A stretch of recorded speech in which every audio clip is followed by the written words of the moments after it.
Assalamualaikum warahmatullahi wabarakatuh. Perkenalkan, nama saya Rena Amelia. Saya dari Prodi D3 Keperawatan Fakultas Ilmu Kesehatan Universitas Muhammadiyah Kota Tasikmalaya. Di sini saya akan menyelesaikan salah satu tugas mata kuliah Keperawatan Medikal Bedah 2 semester genap.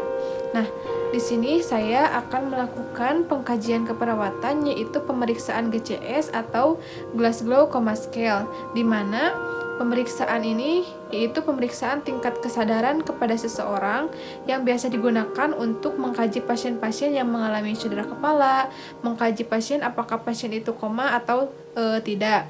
Nah, bisa juga dipakai untuk pasien pada umumnya. Nah, ada 3 aspek dalam penilaian GCS. Yang pertama yaitu respon eyes, di mana masing-masing memiliki skor.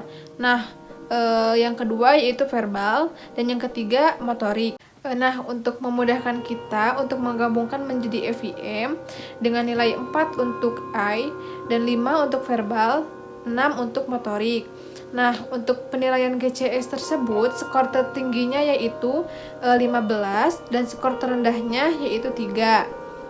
Sebelum ke pemeriksaan GCS, di sini saya akan membacakan kasus terlebih dahulu, yaitu kasus tentang head injury, di mana kasusnya seorang laki-laki usia 30 tahun dirawat di ruang inap dengan diagnosa post craniotomy EC head injury hari ketiga dan dirawat dengan riwayat jatuh dari motor dengan kepala membentur trotoar, papil edema positif, muntah proyektif positif. Hasil pemeriksaannya terdapat penurunan kesadaran, pasien tampak gelisah, bangun apabila dirangsang suara. Klien bicaranya disorientasi dan melokalisir nyeri. Hasil tanda-tanda vital, tekanan darah 160/90 mmHg, respirasi rate 33 kali per menit dengan irreguler, nadi 76 kali per menit, suhu 41 derajat Celcius, dan terpasang kateter. Jumlah urin 1000 ml per hari. Hasil CT scan menunjukkan cedera kepala area frontal, hematoma subdural, dan mari kita simak untuk mengetahui bagaimana cara melakukan pengkajian GCS tersebut. Sekarang kita akan melakukan pemeriksaan GCS-nya.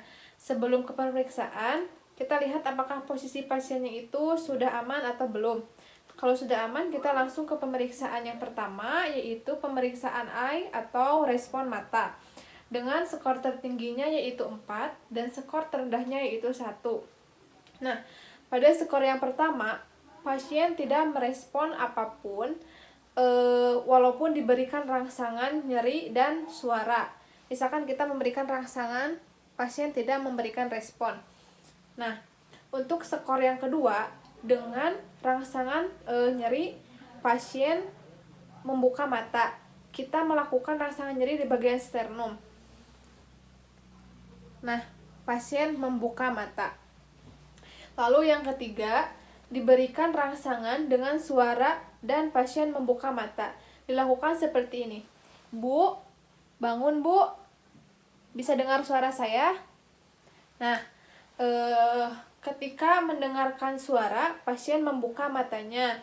Lalu ada skor yang keempat, yaitu pasien membuka mata spontan seperti biasanya dan seperti normal tanpa ada rangsangan apapun. Seperti ini. Nah, untuk pemeriksaan yang pertama kan sudah selesai.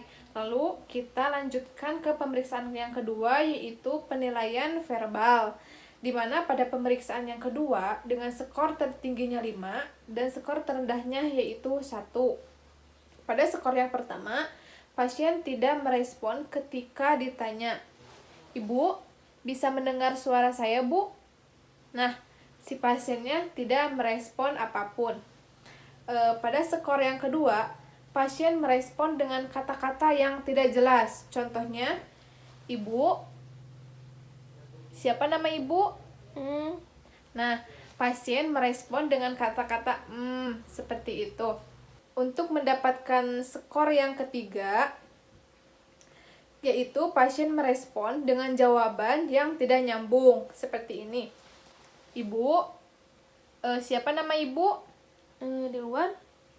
Nah, seperti itu kan, itu jawabannya tidak menyambung dengan pertanyaannya.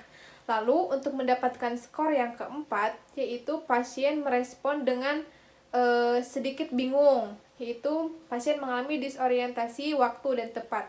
Seperti ini. Ibu namanya siapa, Bu? Fitri. Ibu di mana sekarang? Di rumah sakit. Lalu ada skor yang kelima, di mana pasien merespon dengan jawaban yang benar. Lalu kita tanya pasiennya, Bu, nama ibu siapa? Fitri. Ibu ini di mana, Bu? Di rumah sakit. Ibu kenapa kok ada bisa di sini? Tadi kecelakaan. Nah, seperti itu untuk penilaian 5, pasien menjawab dengan benar dan nyambung. Itu penilaian untuk verbal. Lalu ada yang ketiga, yaitu penilaian motorik.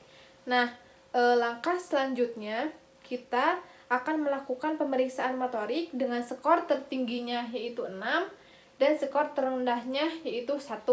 Untuk skor pertama dalam pemeriksaan motorik, yaitu pasien tidak merespon ketika diberikan rangsangan nyeri. Nah, diberikan rangsangan nyeri di sternum, pasien tidak merespon. Di bahu, pasien juga tidak merespon. Dan di ujung kuku, pasien tidak merespon apapun. Nah, untuk skor yang kedua, yaitu pasien merespon dengan ekstensi abnormal. Kita melakukan respon nyeri di bagian sternum. Nah, seperti itu. Untuk skor yang ketiga, pasien merespon dengan fleksi abnormal. Nah, seperti itu. Nah, untuk skor yang keempat, pasien merespon dengan menghindari nyeri. Nah, seperti itu, pasien menghindari nyeri. Untuk skor yang kelima, yaitu pasien mampu melokalisir di tempat yang kita berikan rangsangan. Nah, seperti itu. Lalu ada skor yang keenam, yaitu pasien mampu melakukan gerakan motorik dengan perintah. Seperti ini. Ibu bisa angkat kedua tangannya. Nah, bagus. Bisa diangkat kedua kakinya, Ibu. Nah, bagus. Seperti itu. Nah, itulah tahap-tahapan dalam pengkajian pemeriksaan GCS yang tadi sudah kita lakukan.